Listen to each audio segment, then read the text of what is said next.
Class ইলেভেনের ইংরেজিতে final পরীক্ষার জন্য প্রস্তুতি কিভাবে নেওয়া যায়। অনেকেই যেটা মনে করে সেটা হচ্ছে মডেল কোশ্চেন পেপার ধরে ধরে প্র্যাকটিস করে নেওয়া। অবশ্যই এটা ভালো উপায়। এখান থেকে MCQ, SAQ, grammar, long question, writing skill এগুলো সবই প্র্যাকটিস করলে বেশিরভাগ প্রশ্ন কিন্তু কমন পাওয়া যায়। সেক্ষেত্রে অনেক ছাত্রছাত্রীরা বেছে নেয় রায়মার্টিনের প্রশ্নবিচিত্রাকে। আমরা সেই রায়মার্টিনের প্রশ্নবিচিত্রা 2024-এ যে বইটা বেরিয়েছে সেই বইটা থেকে মডেল কোশ্চেন পেপার ধরে ধরে আলোচনা করব। আজকের আলোচনার মডেল হচ্ছে মডেল কোশ্চেন পেপার 4। এটা রয়েছে পেজ নাম্বার 103। একের দাগে রয়েছে এমসিকিউর দাগ, অর্থাৎ এখানে মোট 20খানা এমসিকিউ দেওয়া থাকবে। 1 থেকে 10 যেটা সেটা হচ্ছে প্রোজ আর পোয়েম থেকে, আর 11 থেকে 20 যেটা সেটা হচ্ছে উইলিয়াম শেক্সপিয়ারের র্যাপিড রিডার ওই অংশ থেকে, মানে যে গল্পগুলো তোমাদের ক্লাস 11-এ পড়তে হয়। সবকটা প্রশ্ন উত্তরই আলোচনা করব।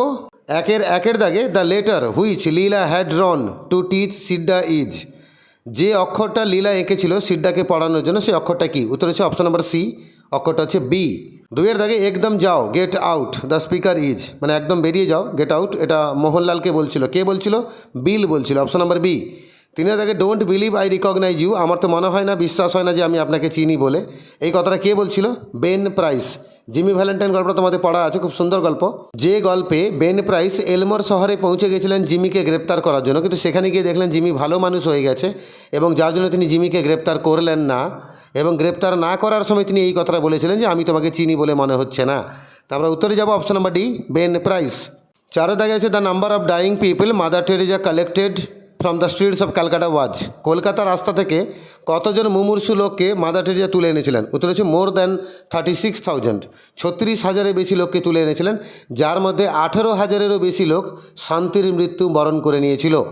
তো আমরা এখানে উত্তরে যাব option number B, more than 36,000, মানে 36,000-এরও বেশি লোককে তুলে এনেছিলেন। এবার আমরা 5-এর দাগে যাব the art that liberates our mind from the constraints of sorrows is called. আমাদের দৈনন্দিন জীবনের যে দুঃখটা, সেই দুঃখকে দূর করে বা দুঃখ থেকে আমাদের মনকে মুক্ত করে কোন আর্ট, মানে কি আর্ট আমাদের মনকে খুশি করে, আনন্দিত করে? উত্তর হচ্ছে ফাইন আর্ট। মানে তুমি তো মন খারাপ করে বসে আছো, তোমাকে কেউ একজন গান শোনালো, তো তোমার মনটা একটু ভালো হলো, তো এই গান শোনানো, ছবি আঁকা, এগুলো হচ্ছে ফাইন আর্ট। এগুলো আমাদের মনের ছোটো ছোটো দুঃখকে দূর করে। আমরা অপশন নাম্বার বিতে যাব, ফাইন আর্ট। এছাড়া আরও এক ধরনের আর্ট হয়, সেটা হচ্ছে ফাংশনাল আর্ট। যখন আর্টকে কাজে লাগিয়ে 2 পয়সা ইনকাম করা হয় তখন তাকে ফাংশনাল আর্ট বলে। আর্ট 2 ধরনের হয়। অ্যাকচুয়ালি আমাদের ক্লাস 11-এ পঞ্চম গদ্যে পড়তে হয় the place of art in education, আমাদের শিক্ষা ব্যবস্থা আর্টের জায়গা কতটা। দারুণ একটা প্রবন্ধ, খুবই শিক্ষণীয় এবং খুবই প্রয়োজনীয়, আমাদের জীবনে অত্যন্ত কাজে লাগে। এই টেক্সটখানা অবশ্যই পড়তে হবে এবং সেটাকে আমাদের জীবনে অনেক জায়গায় কাজে লাগাতে হবে। তাই তোমরা যারা টেক্সটটা আরেকটু ভালো করে বুঝতে চাইছো বলে মনে করছো, তোমরা আমার চ্যানেলে ভিজিট করতে পারো। এই the place of art in education, এই টেক্সট পড়ানোর ভিডিও আমার চ্যানেলে আছে, তোমরা ভিজিট করো, টেক্সট পড়ানোর ভিডিওটা একবার দেখে নাও। এবার 6-এর দাগে যাব, in upon Westminster Bridge the poet views the city. এই প্রথম যে 5টা গেল এটা প্রোজ থেকে গেল, গদ্য থেকে। এবারে 5টা আসবে পোয়েম থেকে। In upon Westminster Bridge the poet views the city. Actually Westminster Bridge কবিতাতে এখানে কবি দেখছেন কোন শহরটাকে? উত্তর হচ্ছে, মানে যে শহরটাকে দেখছেন সেটা হচ্ছে লন্ডন শহর। তো তিনি দেখছেন কখন? সকালবেলা, দুপুরবেলা, সন্ধ্যাবেলা নাকি রাতের বেলা? উত্তর হচ্ছে in the morning, option number A. 7-এ দাগে the sand around the curve is. এই প্রেমিক যখন দেখা করতে গেছিলো প্রেমিকার সঙ্গে, নৌকায় জাহাজে করে গেছিল, তো নদীর পাশে বা খাড়ির ধারে যে বালিগুলো ছিল সে বালিগুলো কেমন ছিল? উত্তর হচ্ছে কর্দমাক্ত, মানে কাদাময়, অপশন নাম্বার সি, স্লাসি। 8-এ দাগে what does the word dark stand for in the sick rose. Sick rose কবিতায় অন্ধকার বলতে কী বলা হয়েছে? এখানে আমরা উত্তরে বলবো ইনোসেন্স, অজ্ঞতা। আমরা বলি না যে তুমি কি এই ঘটনা সম্পর্কে জানো? তখন আমরা বলি না না, আমি এই বিষয়ে পুরোপুরি অন্ধকারে আছি। তো অন্ধকারে আছি মানে কি? মানে জানি না, অজ্ঞতা, মূর্খামি। তাহলে ইনোসেন্সটা উত্তর হবে অপশন নাম্বার এ। 9-এর দাগে ব্রাদারহুড মিনস, এই ব্রাদারহুড কথার অর্থ কী? উত্তর হচ্ছে ভ্রাতৃত্ববোধ, মানে ফ্র্যাটার্নিটি, অপশন নাম্বার এ। 10-এর দাগে the wind tells the mist, মানে বাতাস কুয়াশাকে কী করতে বলেছিল? লাস্ট অপশনে চলে যাবো আমরা, to move and make way for it. এটা ডেব্রেক কবিতা থেকে নেওয়া। বাতাস সমুদ্র থেকে উঠে এসেছিলো, ল্যান্ডের দিকে যাচ্ছিল, একদম প্রথমেই কুয়াশাকে বলেছিল জায়গা ছাড়ো, আমি এগোবো। To move and make way for it, option number D. এবারে এলো 11 থেকে 20। এখানে 10খানা এমসিকিউ আছে উইলিয়াম শেক্সপিয়ারের গল্পগুলো থেকে, অর্থাৎ ক্লাস 11-এর র্যাপিড রিডার থেকে। এখানে 10খানা কিন্তু তোমাদের পরীক্ষায় করতে হবে না, যে কোনো 5খানা করবে। তবে আমরা প্র্যাকটিস পর্ব চালাচ্ছি, আমরা কিন্তু এখানে 10খানা উত্তরই আলোচনা করব। 11 দাগে Aegean was A merchant of. Aegean কোথাকার বণিক, মানে কোথাকার ব্যবসায়ী? উত্তর হচ্ছে ইজিয়ান হচ্ছে সিরাকিউসের ব্যবসায়ী, অপশন নাম্বার বি। 12 দাগে বাই নেচার সেবাস্তিয়ান ওয়াজ। সেবাস্তিয়ানের স্বভাবটা কেমন ছিল? মানে ভায়োলার যে যমজ ভাই সেবাস্তিয়ান, তার স্বভাবটা কেমন ছিল? উত্তর হচ্ছে সে সাহসী ছিল, ব্রেভ ছিল, অপশন নাম্বার সি। এবার সাহসী ছিল বলেই ও একটা সময় কিন্তু অলিভিয়ার যে রিজেক্টেড লাভার যখন যুদ্ধে আহ্বান করেছিল, সেবাস্টিয়ান কিন্তু পিছিয়ে যায়নি, সে তলোয়ার নিয়ে এগিয়ে এসেছিল। তাই আমরা অপশন নাম্বার সিতে যাব, ব্রেভ মানে সাহসী। 13 দাগে অ্যাডাম ওভারহার্ড অলিভারস প্ল্যান অফ। অলিভার একটা প্ল্যান করেছিল তার ভাই অরল্যান্ডোকে পুড়িয়ে মারবে, এটা শুনে ফেলেছিল অ্যাডাম। তখন কোশ্চেন দিচ্ছে অ্যাডাম অলিভারের কোন প্ল্যানটা শুনে ফেলেছিল? ওটা হচ্ছে মার্ডারিং হিজ ব্রাদার, তার ভাইকে হত্যা করার যে প্ল্যানটা সেটা শুনে নিয়েছিল, অপশন নাম্বার এ।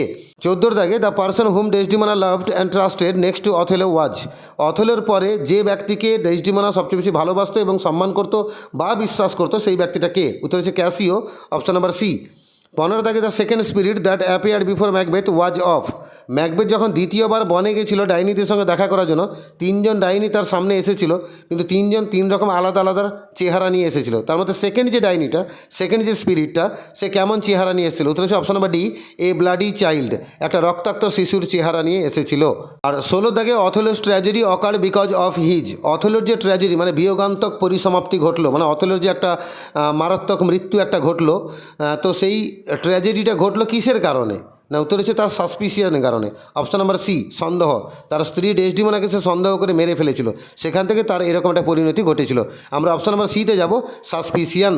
আমরা 17 দাগে যাব, Macbeth hesitated to kill Duncan because. Macbeth ডানকানকে হত্যা করতে ইতস্তত করছিল, মানে মারবো কি মারবো না এরকম প্ল্যান করছিল। ইতস্ততা কেন করছিল? উত্তর হচ্ছে রাজা ছিলেন ভীষণ খাঁটি মানুষ এবং দয়ালু মানুষ, করুণাময় মানুষ। আমরা অপশন নাম্বার সিতে যাব, the king was very just and merciful. 18 দাগে দিয়েছে অ্যান্টোনিও ওয়াজ এ। অ্যান্টোনিওটা কে ছিল? অ্যান্টোনিও মানে যে সেবাস্টিয়ানকে বাঁচিয়েছিল, সে অ্যান্টোনিও ছিল একজন সি ক্যাপ্টেন, জাহাজের ক্যাপ্টেন ছিল, অপশন নাম্বার ডি। 19 দাগে অ্যান্টিপ্লাস অফ সিরাকিউস ম্যারিড। ছোট অ্যান্টিপ্লাস, সিরাকিউসের যে অ্যান্টিপ্লাস, সে বিয়ে করেছিল কাকে? আদ্রিয়ানার বোনকে, মানে বড় অ্যান্টিপ্লাসের শালিকে বিয়ে করেছিল, লুসিয়ানা, অপশন নাম্বার এ। আর 20 দাগে driven from his dukedom the lawful duke was accompanied by. নিজের রাজ্য থেকে বিতাড়িত হয়ে ওই আইনসঙ্গত রাজা তিনি কার সঙ্গে বনে গেছিলেন, মানে কারা তাকে সঙ্গ দিয়েছিল? উত্তর হচ্ছে এ ফিউ ফেথফুল ফলোয়ার্স, কয়েকজন বিখ্যাত ভক্তরা তার সঙ্গে গেছিল, অপশন নাম্বার সি। এবার আমরা 2 দাগে যাব। 2 দাগে মোট আমরা 16খানা এসএকিউ পাবো, তার মধ্যে 8খানা দাগ হচ্ছে প্রোজের দাগ, আর 9 থেকে 16 এই দাগটা হচ্ছে পোয়েমের দাগ। এবার সবচেয়ে মজার বিষয়, 1 থেকে 8 যেটা প্রোজের দাগগুলো রয়েছে সেখান থেকে আমাদের করতে হবে 5টা, কিন্তু আমরা এখানে সবগুলো উত্তরই আলোচনা করব। 2-এর 1-এ প্রথম কোশ্চেন আছে, where did Leela's mother find the chain. লীলার মা চেনটা কোথায় খুঁজে পেয়েছিল? উত্তরে আমরা লিখব, Leela's mother found the chain in a tamarind pot. লীলার মা চেনটা খুঁজে পেয়েছিল একটা তেঁতুল পাত্রের মধ্যে। 2-এর দাগে আছে, what did Lakshmi take out from the brass carrier. Lakshmi পেতলের টিফিন ক্যারিয়ার থেকে কি বার করেছিল? উত্তর হচ্ছে Lakshmi took out a bundle of cramped chapatis and some mango pickle. Lakshmi বার করেছিল এক গোছা শক্ত চাপাটি রুটি বার করেছিল এবং কিছু আমের আচার বার করেছিল। এবার 2-এর অরে একটা কোশ্চেন আছে, where did sir Mohanlal wait before the train arrived. ট্রেনটা আসার আগে মোহনলাল কোথায় বসে অপেক্ষা করছিলেন? উত্তরে আমরা লিখব, Mohanlal waited in the first class waiting room of the railway station before the train arrived. ট্রেনটা আসার আগে রেলওয়ে স্টেশনের যে প্রথম শ্রেণীর বিশ্রামাগার সেখানে মোহনলাল বসে অপেক্ষা করছিলেন। 3-এর দাগে কথা আছে, who is the investigator in the story Jimmy Valentine. Jimmy Valentine গল্পে যে তদন্তকারী লোকটা তার নামটা কি, তিনি কে? উত্তরে আমরা লিখব, Ben price is the investigator in Jimmy Valentine. Jimmy Valentine গল্পে সে তদন্তকারী লোকটার নাম হচ্ছে বেন প্রাইস। 4 দাগে কোশ্চেন হচ্ছে, I was hungry, I was naked, I was homeless. আমি ক্ষুধার্ত ছিলাম, আমি নগ্ন হয়েছি, আমি গৃহহীন হয়েছি। আই ওয়াজ আনওয়ান্টেড, আমি অনাকাঙ্ক্ষিত থেকেছি। হু সেড দিজ ওয়ার্ডস, এই কথাগুলো কে বলছেন? উত্তরে আমরা লিখব, জেসাস ক্রাইস্ট সেড দিস, যীশু খ্রিস্ট এই কথাগুলো বলেছেন। সেই 4-এর অরে একটা কোশ্চেন আছে, what according to Mother Teresa is the greatest destroyer of peace today. Mother টেরেজার কথা অনুযায়ী আজকের দিনে শান্তির সবচেয়ে বড় ধ্বংসকারী কোন জিনিসটা? সেক্ষেত্রে আমরা উত্তরে লিখব, abortion is the greatest destroyer of peace today, মানে আজকের দিনে শান্তির সবচেয়ে বড় ধ্বংসকারী হচ্ছে অ্যাবর্শন। 5 দাগে, how should books on art be written. আর্টের উপর যে বইগুলো সেগুলো কিভাবে লেখা উচিত? আমরা উত্তরে লিখব, readable books on art with good reproductions and historical texts in ample measure should be written. পঠনযোগ্য কিছু বই লিখতে হবে, তাতে ভালো ভালো রেজাল্ট দেওয়া থাকবে এবং ঐতিহাসিক কিছু কথা উল্লেখ থাকবে, পরিমিত পরিমাণে থাকবে, এরকম বই কিন্তু লিখতে হবে। 6-এর দাগে কোশ্চেন আছে, whom did Jimmy Valentine rescue from the vault. Jimmy Valentine ওই সিন্ধুক থেকে কাকে উদ্ধার করেছিল? উত্তরে লিখব, Jimmy Valentine rescued Agatha from the vault. Jimmy Valentine আগাথাকে উদ্ধার করেছিল সিন্ধুকের ভেতর থেকে। আগাথাটা কে বলো দেখি? ওই অ্যানাবেলের দিদির ছোট মেয়ে, আর বড় মেয়েটার নাম ছিল মে, MAY, মে।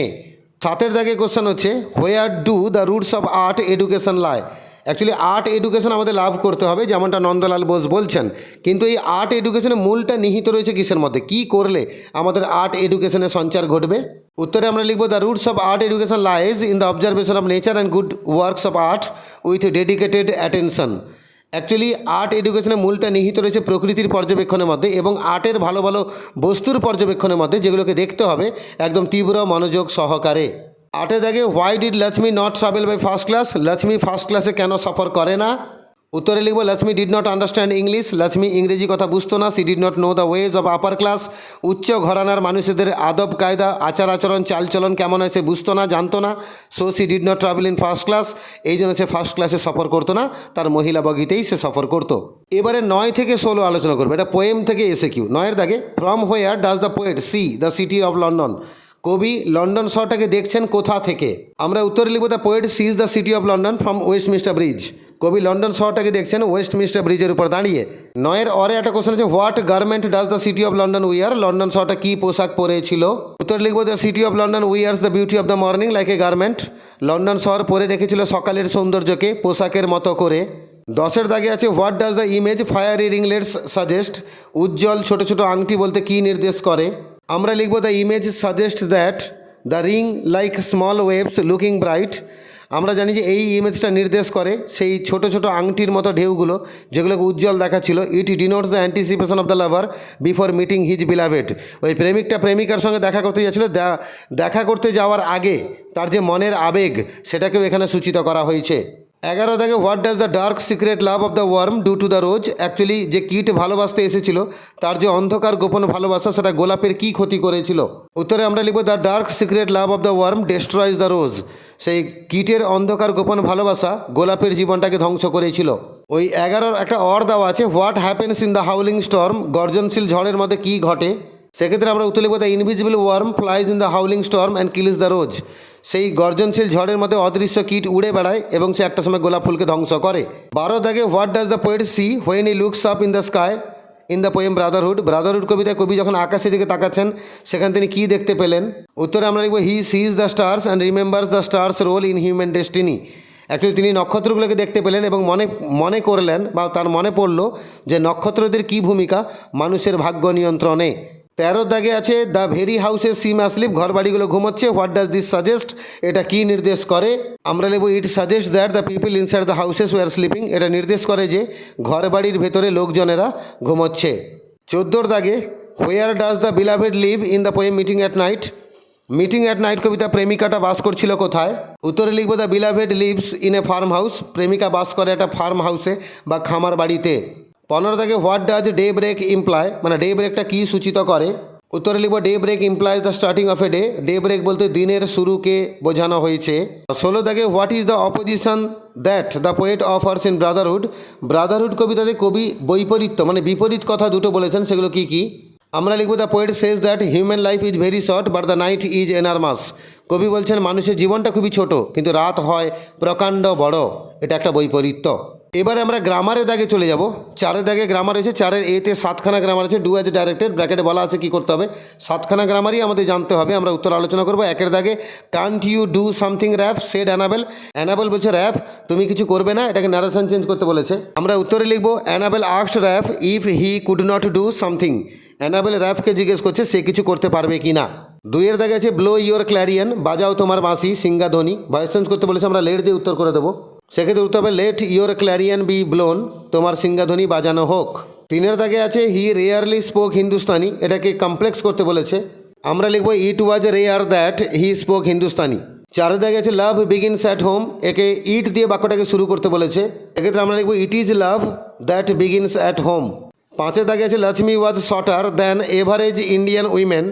পজিটিভ ডিগ্রি করতে বলেছে, মানে লক্ষ্মী গড়পড়তা ভারতীয় মহিলাদের থেকে বেশি বেঁটে ছিল।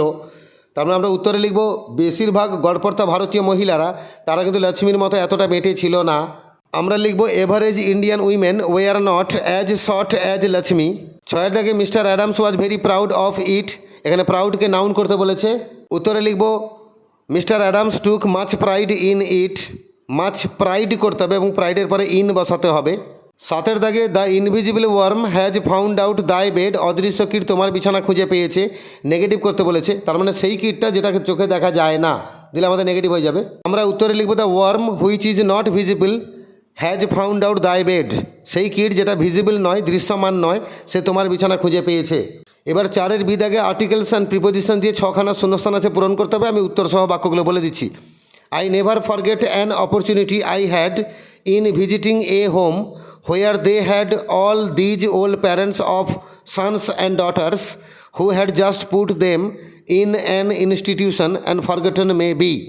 এটা নোবেল লেকচার থেকে নেওয়া বাক্য, খুব সুন্দর লাইন। অবশ্যই নোবেল লেকচার টেক্সটখানা পড়ে নেবে। মাদার টেরেজার সুন্দর একটা স্পিচ আছে। যারা ওই টেক্সটটা আরেকবার পড়তে চাইছে বা শুনতে চাইছে, তোমরা আমার চ্যানেলেও ভিজিট করে টেক্সটখানা পড়তে পারো। এইভাবে আমরা মডেল কোশ্চেন পেপার 4 থেকে এমসিকিউ, এসএকিউ এবং গ্রামার আলোচনা করলাম। আমরা জানি ক্লাস 11-এর ইংরেজিতে এই এমসিকিউ, এসএকিউ এবং গ্রামার অত্যন্ত স্কোরিং, এখান থেকে নাম্বার সহজে তোলা যায়। তোমরা এই উত্তরগুলো মনে রাখলে কিন্তু তোমরা অনায়াসে এমসিকিউ, এসএকিউ এবং গ্রামার থেকে নাম্বার পরীক্ষায় তুলতে পারবে। আর তোমাদের মধ্যে যারা আমার চ্যানেলে নতুন আছো, চ্যানেলটাকে সাবস্ক্রাইব করে রাখো। তোমাদের দরকারি ভিডিওগুলো এখানেই পেয়ে যাবে। আর অবশ্যই আমার ভিডিওটাকে বন্ধুদের সঙ্গেও শেয়ার করো, যাতে তাদেরও উপকারে কাজে লাগে।